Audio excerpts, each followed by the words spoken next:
Bapak, Ibu, saudara-saudara, anak-anak sekalian, Shalom. Seperti biasa dengan senyum, mari jabat tangan kanan kiri muka belakang, katakan damai sejahtera bagimu, untuk berbagi sukacita di hari Minggu. Ada wajah-wajah baru, ada yang lama. Puji Tuhan.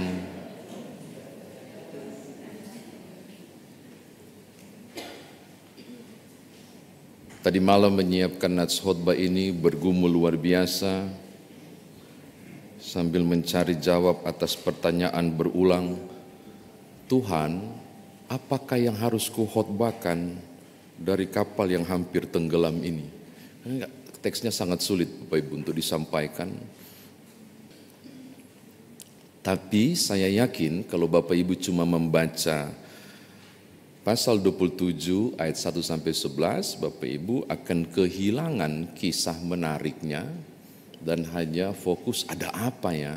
Ada berita apa, bagikan saudara yang membaca koran, kehilangan berita yang sebenarnya ada apa ini, karena sudah part yang kesekian. Tolong buka pasal 21. Jadi kita mundur 6 pasal, agar Bapak Ibu menemukan hubungan kisah ini. Pasal 21 ayat 10 sampai 14, nanti baca di rumah. Saya simpulkan begini, di Kaisarea ada seorang nabi yang sangat diurapi, namanya Agabus. Dia mengambil ikat pinggang Paulus, lalu ikat pinggang itu dia ikat ke tangannya sendiri, karena Nabi Agabus punya tangan sendiri, dia yang ikat tangan dan kaki. Baru dia bilang begini, seperti inilah pemilik ikat pinggang ini akan diperlakukan. Jadi nubuatan tentang penangkapan Paulus sudah disampaikan oleh seorang nabi bernama Agabus yang sangat diurapi. Makanya di Kaisarea para murid tahan dia, lu jangan berangkat ke Yerusalem. Tapi apa jawab Paulus di ayat 10 sampai 14 yang nanti saudara baca di rumah pasal 21, dia bilang, no. Kenapa kalian meratap seperti saya mau mati? Kalian bikin saya malah gentar karena ratapan itu. Apapun yang dinubuatkan harus digenapi, saya harus berangkat ke sana. Logikanya Bapak Ibu, kalau sudah disampaikan kau akan celaka, jangan menyeberang jalan, atau jalan itu rusak dengan ke situ, mobilmu akan masuk lubang dan patah asnya, saya yakin kita sepakat untuk tidak melakukannya. Tidak bagi Paulus. Dia tetap berangkat, para murid gak bisa tahan. Tujuan dan target utamanya adalah untuk beritakan firman ke Roma, ke Yerusalem, untuk menyampaikan kabar baik. Sampai kemudian diterima oleh kelompok 12 diwakili oleh Yakobus. Pasal 21 ayat 15 sampai 26. Bahkan Yakobus bilang begini, supaya aman gini, karena di sini banyak Yahudi yang sudah bertobat dan lahir dan kembali baca Taurat. Sementara lu beritakan di luar sana bahwa keselamatan bukan dari Taurat. Ini repot. Jadi sebaiknya kau bikin upacara pembasuhan, yaitu upacara penyucian dirimu dengan beberapa orang yang sudah bernasar di sana. Kau berangkat supaya orang Yahudi asli lihat, oh Paulus itu bukan pengajar sesat. Sampai segitunya demi melindungi Paulus. Dan tidak Bapak Ibu, pasal 21 ayat 27 dan seterusnya, Paulus ditangkap. Gak berakhir di situ, nanti buka terus, Bapak Ibu akan bertemu dengan orang-orang Yahudi yang luar biasa di pasal 22 yang sikat dia. Dan akhirnya dianiaya. Lalu kemudian saudara menemukan bahwa dia harus berhadapan dengan mahkamah agama, pasal 22 ayat 30. Lalu ada rencana komplotan Yahudi akan menculik dan membunuh dia, pasal 23 ayat 12, masih terus berlangsung. Lalu kemudian dia pergi ke Kaisarea untuk naik banding di situ. Dia berjumpa dengan Felix, penguasa Italia waktu itu, imam besar. Lalu terus pasal 25 dia berjumpa dengan Festus, perwakilan Roma yang ada di Yudea. Bahkan dia sempat berjumpa dengan Agripa, raja wilayah Yudea, cucu dari Herodes Agung. Dan dia bilang, gua mau naik banding. Bapak Ibu tahu, waktu ngobrol dengan Raja Agripa, cucu dari Herodes Agung, Agripa hampir saja jadi Kristen. Saking hebatnya Paulus berargumentasi. Tapi Agripa bilang, gara-gara kau punya omongan ini Paulus, saya hampir jadi Kristen. Tapi maaf, saya harus setia pada agamaku. Lalu Agripa berbisik kepada bawahannya, ini orang tidak ada salahnya. Mestinya dia tidak usah naik banding ke Roma. Dia pasti sudah dibebaskan. Paulus terlanjur naik banding. Makanya pasal 27 bilang, dorang berangkat ke Italia. Itu kisah yang kita baca sekarang. Dan terombang ambing di situ. Jadi saudara bisa bayangkan, dia dalam status sebagai tahanan. Berangkat ke Roma dengan berhadapan pada badai yang luar biasa. Kalau para pelaut pasti tahu dan bisa menghayalkan yang dibaca tadi di ayat 1 sampai 11. Angin sakaunya dan segala hal itu. Bahkan ada angin laut timur apa itu tadi yang kita baca. Saya bisa merasakan, bacain dan langsung aku mengerti. Kenapa? Karena dulu saya ditempatkan di pos Pelkes Tadoan Tonda. Itu ada di Kalimantan. Di Pulau Besar Kalimantan. Dan untuk mencapai pos Pelkes itu tidak bisa jalan darat. Satu-satunya jalan adalah Bapak Ibu harus mengitari Pulau Kalimantan, mendekati wilayah Sulawesi, dan saudara akan berjumpa dengan Selat Makassar. Saya pakai Selat Makassar. Siapapun yang pernah berlayar di Selat Makassar, Bapak Ibu tahu kalau angin selatan muncul. Dan saya pas di angin selatan bersama istri, bawa kasur besar banget, bawa TV, bawa radio, bawa peralatan elektronik. Udah susah payah, hampir rasa-rasa mau buang itu barang itu. Buang, itu ombak di atas Bapak Ibu. Tapi itulah orang yang bawa kemudi itu orang Makassar. Memang pelaut yang hebat mereka. Jadi harus mengejar punggung ombak sebelum ombak itu pecah. Itu strateginya tuh, kejar di punggung. Katanya begitu. Dan saya, itu doa Bapak kami ku gak amin-amin Bapak Ibu. Karena kan cuma satu gaya saya berenang. Gaya dada yang dada terus-terus ke bawah. Begini-begini. Sampai di darat, sampai di pos, belum sampai di pos. Saya harus naik berapa kilometer itu ke atas, numpang mobil, apa kote yang tempat orang potong-potong kayu itu, logging, mobil logging, yang bannya itu besar begini. Sementara mamaknya Stefan itu sedang dalam kondisi 3-4 bulan kandungan, mengandung. Bapak Ibu tahu sampai di pos sudah tengah malam, baru sadar di pos tidak ada listrik.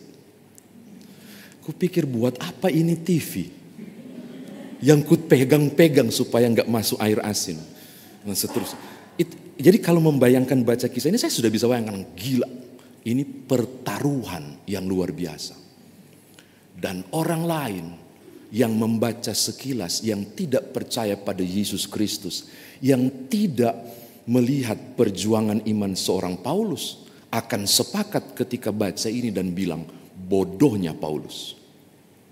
Akan sepakat bilang begini, ngapain dia di situ? Padahal dia tidak perlu naik banding ke Roma. Agripa udah pastikan dia pasti dibebaskan. Tapi ngapain dia di situ? Bapak Ibu tahu, ternyata cuma untuk kemuliaan Allah. Andai kata dia tidak di situ, kita tidak akan menerima banyak surat yang dikirim dari tahanan Roma bernama Paulus yang tersebar luar biasa sampai sekarang. Yang saya mau katakan adalah ini orang luar biasa. Tahu bahwa maut menyongsong, tapi kebenaran harus tetap disampaikan.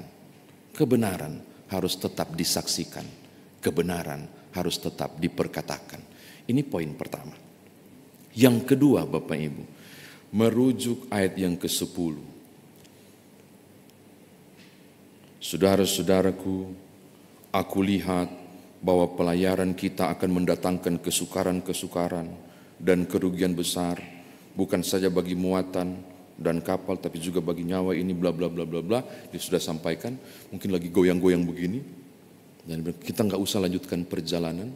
Dia masih juga menyampaikan itu. Saya menemukan bahwa wow, orang ini memperhatikan keselamatan tahanan yang lain. Jadi situ ada kumpulan tahanan bersama dengan Julius yang pimpinan komando waktu itu, prajuritnya. Tapi tidak diindahkan. Dan akhirnya kalau Bapak Ibu baca sampai habis, kapal kandas. Semua barang dibuang. Mulai dari peralatan kapal sampai peralatan makanan semua dibuang demi aman dan terapung. Dan akhirnya mereka kandas di Malta. Lalu kemudian baru bisa merapat di Roma. Saya sudah mau tutup tafsiran ini, nanti buka pasal terakhir. Supaya Bapak Ibu yakin. Tolong lihat pasal 28 dan 28.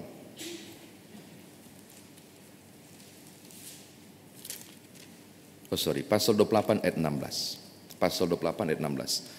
Setelah kami tiba di Roma, Paulus diperbolehkan tinggal dalam rumah sendiri bersama-sama seorang prajurit yang mengawalnya. Sampai habis, Bapak Ibu tidak akan menemukan lagi kisah Paulus. Tahanan rumah sampai akhir hayat, dan tidak ditahu siapa yang makamkan dia, mati di mana, atau dihilangkankah dengan sengaja, kita nggak tahu. Tapi yang pasti Paulus bertahan pada kebenaran, menyampaikan kebenaran itu bagi orang lain. Dan karena Paulus dan pengajarannya, banyak gereja terbentuk, gereja-gereja perdana, dan tersebar hingga Bapak Ibu dan saya kenal Tuhan Yesus. Karena yang getol menyebarkan firman kepada kaum tak bersunat non-Yahudi, Paulus. Wow, kebenaran yang disampaikan butuh perjuangan. Saya kira demikian firman Tuhan disampaikan. Sekarang bagaimana kita bawa dalam kehidupan beriman kita. Yang pertama Bapak Ibu, kita ada di minggu Epifani. Epifani itu adalah penampakan kemuliaan. Ada banyak cara kita menjadi alat Tuhan untuk menampakkan kemuliaan. Paulus memilih dengan cara bersaksi. Paulus memilih dengan mengatakan kebenaran. Dan Paulus tahu tiap risiko yang harus diambil. Maka hal yang pertama saya mau sampaikan juga. Enggak muluk-muluk Bapak Ibu. Bapak Ibu tidak perlu naik kapal atau naik pesawat yang terobang-ambing di atas sana. Bapak Ibu tidak harus mempertaruhkan nyawa. Saya dan Bapak Ibu punya tugas yang sederhana, yaitu kiranya melalui kita, perkataan, tutur kata dan perbuatan kita, di kantorkah, di tengah masyarakatkah, di kesaksian kita di luar, bisa menampakkan kemuliaan Allah sebagai bentuk sederhana kita menjadi kesaksian. Mari atur cara bicara, mari atur cara kita berperilaku, supaya orang ketika berjumpa dengan Bapak Ibu tertarik dan penasaran tentang kasih Tuhan yang tidak jelas engkau utarakan. Saya, Yesusku luar biasa. Susah Bapak Ibu zaman sekarang bisa dilempar dengan batu. Tapi dengan Bapak Ibu ketika ada peluang untuk melakukan kejahatan, ketika ada peluang untuk korup, ketika ada peluang untuk sebenarnya aman bikin sesuatu di perusahaan, orang nggak tahu kok. No. Saya bilang enggak. Saya surat Kristus yang terbuka. Aku akan berkata tidak pada kebenaran. Kiranya orang lain yang melihat itu menjadi tertarik untuk berjumpa dengan Tuhan. Hal sederhana yang sepele seperti itu bisa menjadi kesaksian bagi hormat dan kemuliaan nama Tuhan. Ini yang pertama. Yang kedua Bapak Ibu, saya kayaknya sudah pernah menyampaikan ilustrasi ini, tapi saya senang untuk sampaikan lagi karena bagus juga ketika hadapi tantangan kita bisa bersaksi. Pernah dengar pasti seorang ibu yang hobi sekali membawa Alkitab dan baca Alkitab. Bahkan di dalam tasnya itu ada Alkitab kecil, cetakan Gideon yang warna biru yang cuma perjanjian baru itu. Mungkin Bapak Ibu anak-anak sekarang pasti nggak tahu. Kalau zaman-zaman saya dan lebih tua pasti tahu. Kitab Gideon yang kecil itu warna biru itu cuma perjanjian baru itu mana-mana. Dan kalau dia baca Bapak Ibu, kalau dia rasa takjub dia ekspresi, wow, puji Tuhan gitu-gitu. Di depan umum. Satu kali naik kereta, baca juga Alkitab. Di depannya adalah seorang bapak. Bahkan sudah sedikit tua, udah senior banget. Udah banyak rambut putihnya. Yang kebenaran ateis dan tidak percaya pada segala hal yang berbau sorga dan neraka. Jadi ketika ibu itu baca bla bla bla bla begitu dan sambil haleluya, puji Tuhan, yes. Bapak itu mulai Alkitab ya Bu. Ini ibu ini langsung nangkap, ini peluang untuk bersaksi. Oh iya Pak, Bapak tahu kebenaran. Sudahlah, ibu percaya pada isi Alkitab? Percaya. Ibu yakin? Yakin. Ibu yakin ada seorang laki-laki yang ditelan ikan besar, masih hidup 3 hari. Yakin tidak ada perkara yang tidak benar dalam firman Tuhan ini. Coba ibu pikirkan, ada orang dalam perut binatang yang tidak dapat oksigen 3 hari bisa hidup. Masuk di akal enggak? Enggak juga sih. Dia mulai ragu. Percaya pada Alkitab, enggak masuk di akal. Tapi tiba-tiba imannya bangkit. Pak, dalam Tuhan tidak ada yang mustahil. Bingung gitu. Wow, dia bilang tidak ada yang mustahil. Oh ya, berdebat luar biasa, enggak amin-amin debatannya. Terakhirnya ibu ini tutup begini.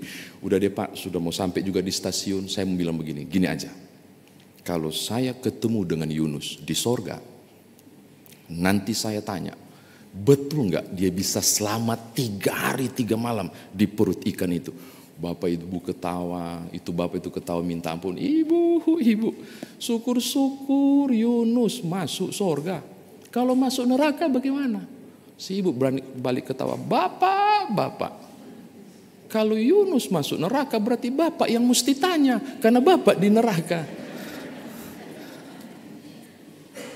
Mungkin gak nyambung ilustrasinya. Tapi saya mau bilang ada cara saudara tetap bertahan dengan iman. Dan bersaksi bagi kemuliaan Allah. Apa kabar? Ada baik-baik. Kenapa gak bilang? Puji Tuhan. Tuhan Yesus baik, saya baik. Masih keadaan sehat sampai sekarang. Simple loh. Kita menyebut dan memuliakan Tuhan di tiap aktivitas. Bagi saya adalah kesaksian. Tidak harus seperti Paulus. Dimanapun Bapak Ibu dipanggil. Dimanapun Bapak Ibu ada. Perkatakan kemuliaan Tuhan itu. Di setiap kesempatan. Kalau Roh Kudus bekerja, kecantol dia pada kasih Tuhan. Selamat bersaksi, selamat sampaikan kebenaran.